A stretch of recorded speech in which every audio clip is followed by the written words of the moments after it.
Bueno, pues entonces vamos a empezar ya directamente con, con el tema. eh, Empezamos entonces directamente con el tema. Pero os pongo ahí una biografía que es interesante. Bueno, pues eso, nació el 5 de mayo de 1818 en la ciudad de Treveris, en Trier, Alemania.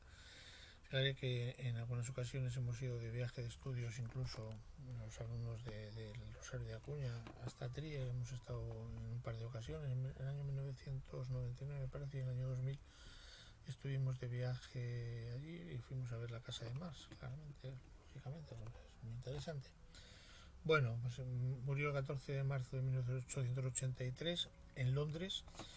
Dedicó su vida, dice, a cumplir con una de las consignas que escribió en la tesis sobre Feuerbach que os citaba ayer, esto de los filósofos no han hecho más que interpretar de diversos modos el mundo, pero de lo que se trata es de cambiarlo. Eso es lo que decía él, aunque ya os digo que no es cierto que los filósofos anteriores no hayan intentado cambiarlo. Lo que pasa es que no intentaban cambiar conforme a las ideas que él pretendía, precisamente puesto que él consideraba que todos los filósofos anteriores habían estado de alguna manera al servicio de las clases dominantes, cosa que también es completamente absurda, pero bueno, ese era el planteamiento que se tenía en ese momento. Sus primeras influencias proceden de su padre, funcionario judío. Se casó con Jenny von Westphalen, tuvieron varios hijos, murieron prácticamente todos en unas condiciones bastante lamentables. Mantuvo una amistad profunda y constante con Federico Engels, con el que compartió prácticamente su obra y que en gran medida Engels pues tuvo un papel muy relevante en su en la propia conformación de la filosofía de lo que se llama el marxismo. De hecho, las obras filosóficas más estrictamente filosóficas, pues casi podríamos decir que son de Engels más que de Marx, porque Marx dedicó la mayor parte de su trabajo al tema de la economía política, aparte de los Gundris y demás, pero bueno, verdaderamente Engels pues dejó trabajos absolutamente fundamentales desde el punto de vista de la filosofía materialista marxista, el anti-Düring, por ejemplo, la dialéctica de la naturaleza. Entonces, bueno, pues eso, que esa amistad fue muy importante, entre otras cosas porque Engels era de una familia rica, tenía empresas que comerciaban prácticamente con todo el mundo y desde Manchester, que es donde tenía la sede y es donde él se instaló, eh, y prácticamente pues mucha de la información que Marx manejaba para, por ejemplo, el Capital y para sus trabajos de economía política, pues se los proporcionaba Engels, que manejaba información de primera mano sobre cómo se estaba desarrollando, por ejemplo, pues toda la industria a nivel internacional y el comercio internacional en un contexto, en una época en la que se estaba produciendo, en el contexto del siglo XIX, pues un proceso de globalización basado en ese movimiento que se llamaba el colonialismo, ¿no? Entonces, eh, se considera eso, la obra de Marx, pues según Lenin, una síntesis original de filosofía clásica alemana y la economía política inglesa, que es la tradición de la economía política, y la política revolucionaria francesa, que procedía, por supuesto, de la ilustración, del movimiento ilustrado, de los franceses, de Rousseau, etcétera. Pero a esos tres grandes influencias habría que añadir la influencia de lo que es el movimiento obrero, tal y como lo propone el filósofo español Manuel Sacristán. Las obras más importantes que podemos destacar pues son estas que tenéis aquí. Manuscritos económico-filosóficos en el 44, donde se establecen los fundamentos del materialismo marxista, la Sagrada Familia, la ideología alemana. Esta es una obra muy importante. El Manifiesto Comunista, que es el libro, digamos, de mayor divulgación, muy leído, donde se sintetiza un poco lo que es la tradición, la filosofía del materialismo histórico y la fundamentación, digamos, filosófica de la necesidad de la revolución del proletariado frente a la burguesía, la contribución a la crítica de la economía política, que es pues un punto de arranque de lo que es ya la obra del Capital. El Capital, la única obra que Marx, o sea, del Capital Marx solamente terminó el primer tomo, los otros dos tomos los terminó Engels, ya después de su muerte, a partir de las notas que había dejado, me estaba mirando porque tengo ahí arriba la capital. En fin, bueno, pues eso. Como veis ahí es muy importante señalar esta idea, ¿no? El objetivo de toda la filosofía de Marx se define por la consigna de cambiar el mundo, o sea, destruir el capitalismo, fomentando la revolución del proletariado y haciendo desaparecer para siempre la sociedad de clases. Así reza el Manifiesto Comunista: proletarios de todos los países unidos. Esto es la instauración de la sociedad comunista. Hay que señalar que la Unión Soviética no existe todavía, no podemos identificar los deseos de Marx con la realización política concreta de un Estado como puede ser la URSS, pero evidentemente el planteamiento era ese. Ahora bien, bueno, ya lo veremos ahora, pero desde luego la Unión Soviética habría representado en todo caso una etapa previa a la instauración del comunismo, porque el comunismo suponía, según los planteamientos marxistas, la eliminación, la superación de la organización de la sociedad en estados, puesto que el Estado se entiende como el instrumento legitimador de la lucha de clases entre proletarios y burgueses, de manera que solamente esa lucha de clases se puede, digamos, superar cuando se ha de desaparecer la estructura que lo organiza, que es el Estado. De manera tal que cuando se dice proletarios de todos los países unidos, se está apelando a la idea de que los proletarios no tienen patria, deben ser apátridas, deben de unirse contra los burgueses y renunciar, digamos, precisamente a los estados, en tanto que son los instrumentos que legitiman la opresión. Pero como es la doctrina marxista, como eso no se puede hacer de una manera inmediata, como pretendían precisamente los anarquistas, Bakunin y demás, Kropotkin, lo que ellos defienden es la idea de que es necesario previamente instaurar una dictadura del proletariado que de alguna manera aprovecharía las estructuras del Estado para imponer un modelo de organización social y política basado en la dictadura del proletariado. ¿Qué quiere decir? Que pues prácticamente la soberanía de la nación, del Estado que fuera, pasaría automáticamente a ser propiedad del Partido Comunista, con lo que eso significa de establecimiento de lo que se llama el Estado totalitario o como quiera llamarlo.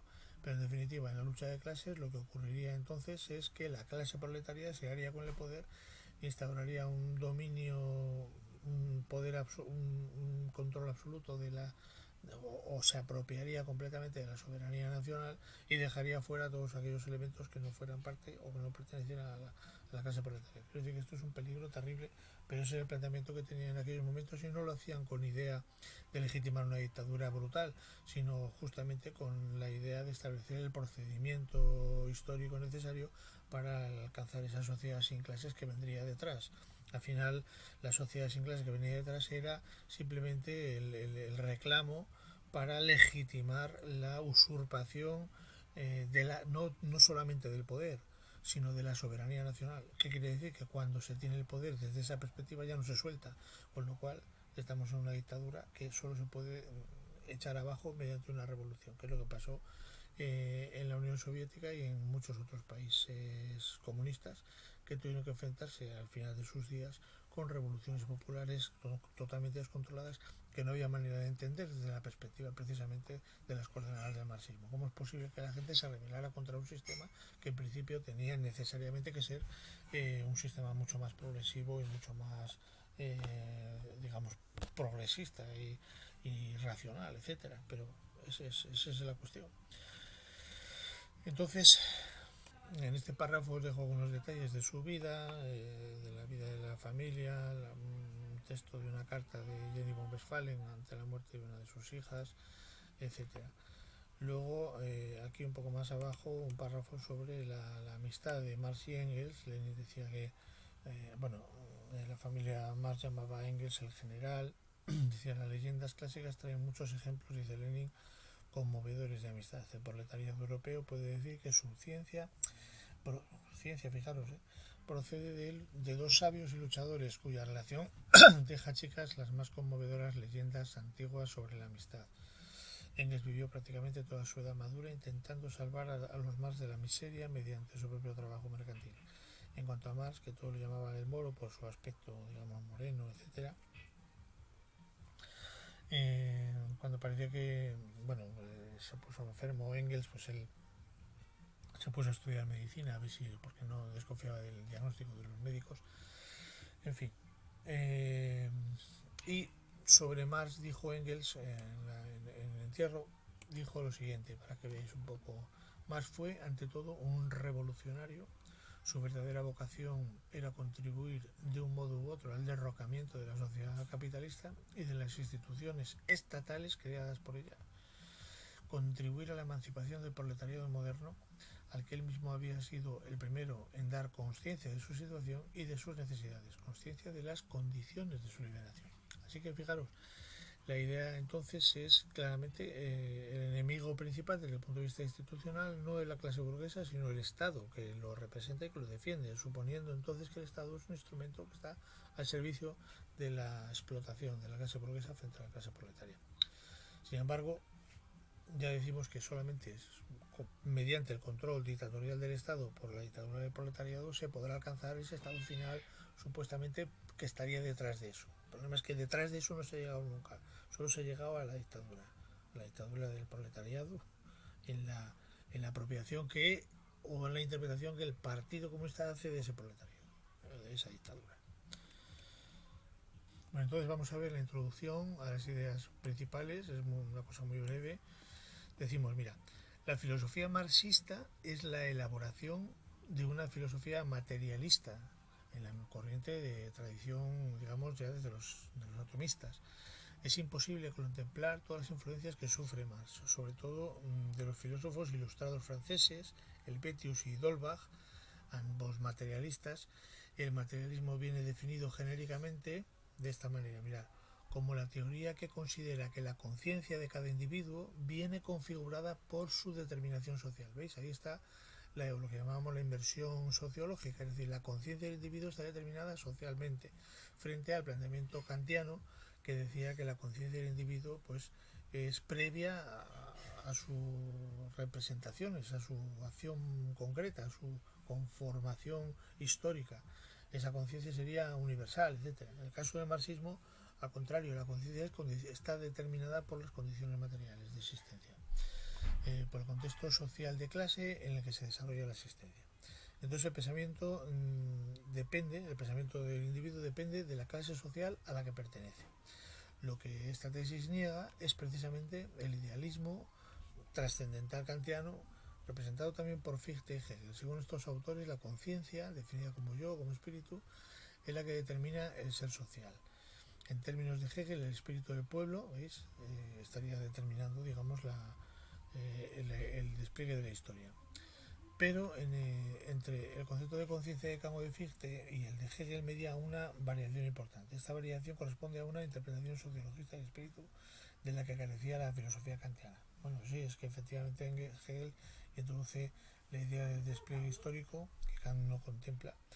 El espíritu de la razón ya no es universal y monótonamente igual para todos los hombres, según el ideal ilustrado del que Kant era partícipe, sino que ahora este se manifiesta en el Estado, más concretamente en el Estado alemán. Así que estamos ya Hegel estaría también dentro de la inversión sociológica, aunque la estaría interpretando desde una perspectiva idealista, pero ya estaríamos dentro de esa inversión sociológica.